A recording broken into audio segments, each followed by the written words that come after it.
एक बड़ी जानकारी एबीपी गंगा पर दे दूं और एक्सक्लूसिव जानकारी है कि इस बिल्डिंग को किसने बनाया। एक सवाल आपके मन के अंदर उभर रहा होगा कि पूरे प्रदेश में और लखनऊ में भूकंप के हल्के झटके आए और ये बिल्डिंग गिर गई, ताश के पत्ते जैसे गिर गई। ये सवाल सबके अंदर, सबके जेहन में आ रहा होगा कि आखिर इसका निर्माता कौन था भैया, इसको किसने बनाया, ये भ्रष्टाचार की बिल्डिंग कैसे बनी। जी हाँ, इसे यजदान बिल्डर ने बनवाया है, अवधेश मिश्रा जी।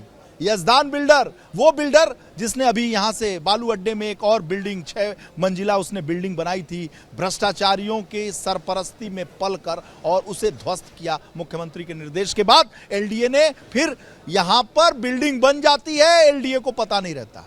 और आप सोचिए, ये यजदान बिल्डर ने बनवाया है और इसमें समाजवादी पार्टी के जमाने में शाहिद मंजूर, जी हां, पुख्ता जानकारी है कि शाहिद मंजूर जो कैबिनेट मिनिस्टर थे वो भी रहते थे। समाजवादी पार्टी के कई नेता इसमें रहते थे, कईयों के फ्लैट हैं। और अब्बास हैदर जो समाजवादी पार्टी के प्रवक्ता हैं वो खुद सुरक्षित हैं। उनके पिता आमिर हैदर जो कांग्रेस के नेता हैं, वरिष्ठ नेता हैं, जिशान हैदर के पिता हैं जो कांग्रेस के प्रवक्ता, वो भी इसमें सुरक्षित हैं। और इसमें समाजवादी पार्टी के कई नेता रहते हैं, उनके फ्लैट हैं। शाहिद मंजूर रहते थे और ये माना जा रहा था कि उस जमाने में शाहिद मंजूर के बेटे ने मिलकर यजदान बिल्डर से ऐसी बिल्डिंग बनाई। ऐसी बातें उभर कर आ रही हैं। ये अभी जांच का विषय होगा कि शाहिद मंजूर का हाथ कितना है, नहीं है, लेकिन उसमें रहते थे। सरकार में जब कैबिनेट मिनिस्टर थे तो उस समय इनका फ्लैट था। यजदान बिल्डर जिसको ढहा दिया गया, गिरा दिया गया। देखिए रोशन जैकब जो मंडलायुक्त हैं, हमारे कैमरे में कैद हैं, समझ रही हैं, बूझ रही हैं, जान रही हैं। अधिकारी उन्हें बता रहे हैं कि आखिर कैसे रेस्क्यू चलेगा। और जो ड्रिलिंग मशीन है, जो कटर है, उसका भी प्रयोग किया जा रहा है। और इस भ्रष्टाचार की भेंट चढ़ी हुई बिल्डिंग में संयुक्ता भाटिया जो मेयर हैं वो भी यहाँ मौजूद हैं, वो मॉनिटरिंग कर रही हैं, देख रही हैं। संयुक्ता जी, आप, एक सवाल है, आप यहाँ की महापौर, और ऐसे में यजदान बिल्डर जो अभी भ्रष्टाचार की भेंट चढ़ी बिल्डिंग गिरा दी गई, उसी ने ये बिल्डिंग बनाया है? हाँ, जानकारी तो मिली कि उसी ने बनाया है, लेकिन ये जैसा कि हम लोगों को जानकारी मिली है कि भूकंप की वजह से भी, भूकंप का शाम को जो आया उसके कारण हुआ, या फिर नीचे कहीं काम चल रहा था उसके कारण हुआ। अच्छा, आप तो महापौर, आप ये बताइए कि पूरे प्रदेश में भूकंप आया, लखनऊ में भी हल्का भूकंप आया, और पूरी बिल्डिंग सब भगवान की कृपा से, ईश्वर कृपा से, खुदा की कृपा से सब ठीक ठाक है, यही क्यों ढाएगी? अब यहाँ बता रहे हैं कि नीचे कुछ काम चल रहा था, जैसा कि हमें जानकारी मिली है। खनन का काम चल रहा है क्या? पहले नहीं, खनन का नहीं, नीचे कुछ काम इनका बेसमेंट बनाने का कुछ। नगर निगम में बिल्डिंग आती है कि एलडीए में? ये नगर निगम में नहीं आती है। नहीं आती। अच्छा चलिए, आप महापौर हैं, ये प्राइवेट बिल्डिंग है। तो इसका सरकार का कोई माई बाप है? सरकार का तो एलडीए है ना। तो आप ये बताइए कि आप नगर प्रमुख हैं और 5 साल नगर प्रमुख रही अभी आपका, तो आप ये ऐसी बिल्डिंगें कैसे बन जाती हैं, खड़ी रहती हैं? क्या करता है एलडीए और नगर निगम? और नगर प्रमुख रही हैं तो आपकी कहीं कभी कोई जिम्मेदारी? हमारी जब हम लोग देखते हैं इस प्रकार की कोई बिल्डिंग होती है तो उनको नोटिस भेजा जाता पहले। अब मुझे नहीं मालूम कि एलडीए ने इनको नोटिस भेजा था कि नहीं भेजा था, लेकिन नगर निगम एलडीए नोटिस भेजता है। अगर इस तरह की कोई बिल्डिंग जर्जर हो रही है तो, या कोई गलत मानकों के अनुसार नहीं बनी है तो उस पर नोटिस दिया जाता है। अब इनकी मुझे जानकारी नहीं कि इनको नोटिस दिया गया था कि नहीं दिया गया था। नहीं दिया तो गलत किया ना? अब पता नहीं दिया गया कि नहीं दिया गया, मेरी जानकारी में नहीं है। अभी तो जब ये हादसा हुआ तो हम लोगों को जानकारी मिली, तभी हम यहाँ पर आए, और हम यहाँ पर आकर जो जानकारी लोगों से मिल रही है कि भ्रष्टाचार के नीचे ये सब चीजें पनप जाती हैं। अब इस पर क्या कहा जाए? अरे आपसे अधिक कौन जानता है? आप नगर की प्रमुख रही हैं, मतलब अभी भी तो रही हैं, मतलब नंबर 1 नागरिक हैं, तो आपको तो सब जानकारी है ही।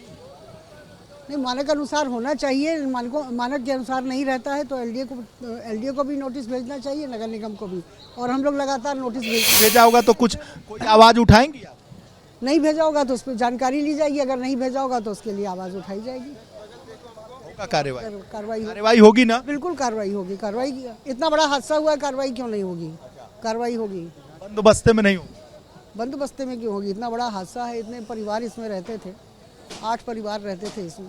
ता भाटिया जो मेयर हैं जी। और उनका कहना है कि अगर नोटिस नहीं मिला होगा तो कार्रवाई होगी, नोटिस तो देना चाहिए। अब बिल्कुल। नोटिस मिला या बिल्कुल वीरेश जी, कई सवाल मेरे मन में है, उसको लेकर हम कराई जाएगी, नोटिस के अलावा जांच भी कराई जाएगी कि मानक अनुसार थी या नहीं थी, ये भी तो जांच होगी।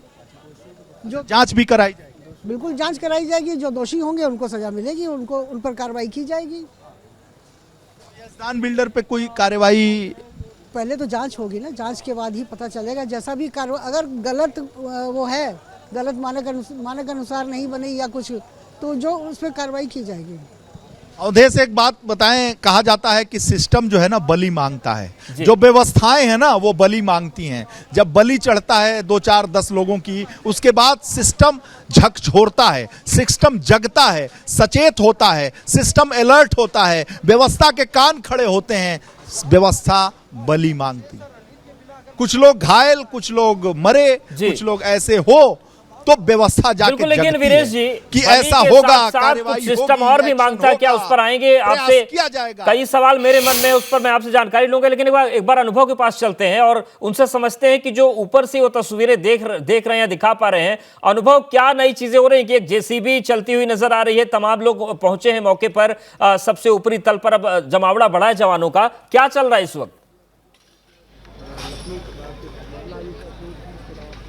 देखिए बिल्कुल कोशिश तो यही हो रही है कि पूरा मलबा है ऊपर की तरफ का, इसको पहले एक एक फ्लोर को ख़त्म किया जाए, यानी उस मलबे को हटाया जाए जिससे कि स्पेस बन सके और ये पता चल सके कि कौन व्यक्ति कहाँ पर फंसा है, कोई फंसा है तो कहाँ फंसा है। इसीलिए आप देखिए उस तरफ तस्वीरें हम आपको दिखा रहे हैं, वहाँ जो सारा स्ट्रक्चर है, मलबा है, उसको अब वहाँ से हटाया जा रहा है और धीरे धीरे कोशिश की जा रही है कि एक जगह बनाई जाए।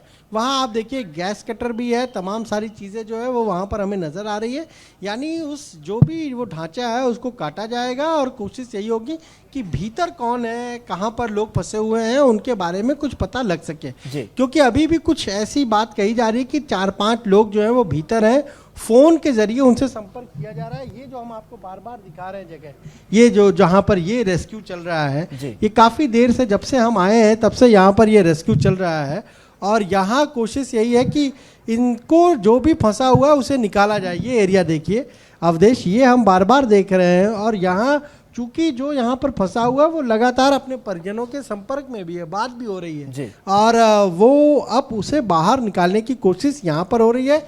इसी तरीके से आप उस तरफ देखिए, वहाँ पर किस तरीके से अब जो एनडीआरएफ के लोग हैं वो कोशिश करें कि जल्दी जल्दी सारा जो ये है मलबा है उसको हटाया जाए। और आप देखिए छोटे छोटे जो है ईंट पत्थर हैं उनको एक तरफ फेंका जा रहा है, बड़ा स्ट्रक्चर जो है उसको नीचे की तरफ गिराया जा रहा है। कोशिश हो रही है कि जल्द से जल्द इस पूरा ये मलबा जो दिख रहा है, क्योंकि तभी पता चल पाएगा कि कोई फंसा भी है इसके नीचे या कहाँ पर है। लेकिन एक सवाल अनुभव और भी है, और शायद आप जिस बिल्डिंग पर खड़े हैं वहां से वो चीज हो सकता है देखने को मिल रही है कि ये तो सबसे टॉप फ्लोर हो गया, लेकिन जो पहले, दूसरे या तीसरे में होंगे उनको, उनका जो घुटन होगी वो बढ़ सकती है, उनको सफोकेशन हो सकता है, वो नीचे दबे हो सकते हैं।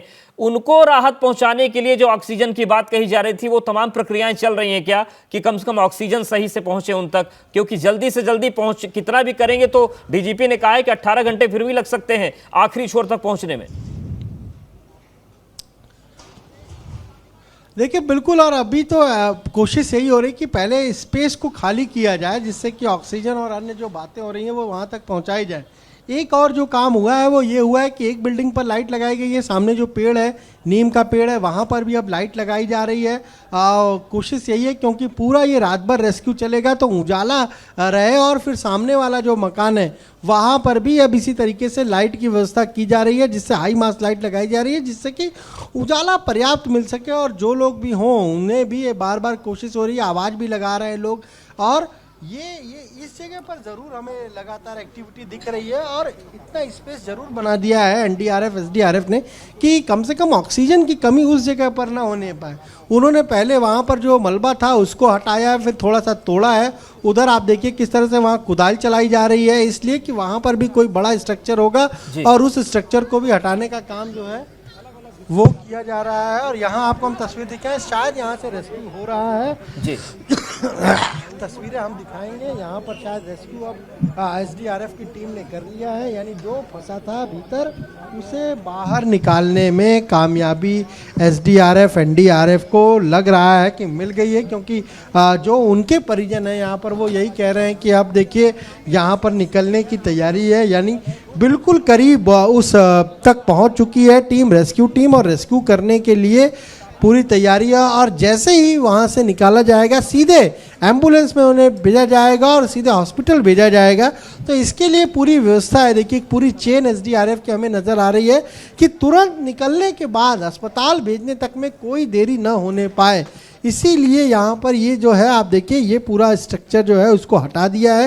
हालांकि एक लोहे का बड़ा स्ट्रक्चर हमें दिख रहा है जो लगातार गिर रहा था, उसको भी कुछ एसडीआरएफ के लोग पकड़े खड़े हैं काफ़ी देर से, फायर सर्विस के लोग पकड़े हुए हैं। आप देखिए तस्वीरें आपको दिखाएं तो अपने कंधे पर उन्होंने उसको थामा हुआ है उस पूरे स्ट्रक्चर को, क्योंकि अभी उसको उस तरफ भी नहीं फेंक सकते, वहाँ बहुत बड़ी दीवार है और उधर भी नहीं फेंक सकते और रेस्क्यू का भी काम करना है। तो यहाँ पर फायर सर्विस, एसडीआरएफ, एनडीआरएफ, ये लोग लगातार उसको अपने कंधे पर उस पूरे स्ट्रक्चर को उठाए हुए हैं। और यहाँ हमें एनडीआरएफ एसडीआरएफ के लोग जो नज़र आ रहे हैं वो कोशिश में यही है कि जो रेस्क्यू है वो किया जाए, क्योंकि वहाँ पर जो है वो बार बार बात कर रहे हैं अपने परिवार से, अन्य लोगों से। और उस तरफ भी आप तस्वीरें तो देख ही रहे हैं कि किस तरीके से वहाँ हर एक स्ट्रक्चर को, हर ढांचे को हटाया जा रहा है, हर एक चीज़ को हटाई जा रही है, नीचे गिराया जा रहा है, जिससे ये पूरा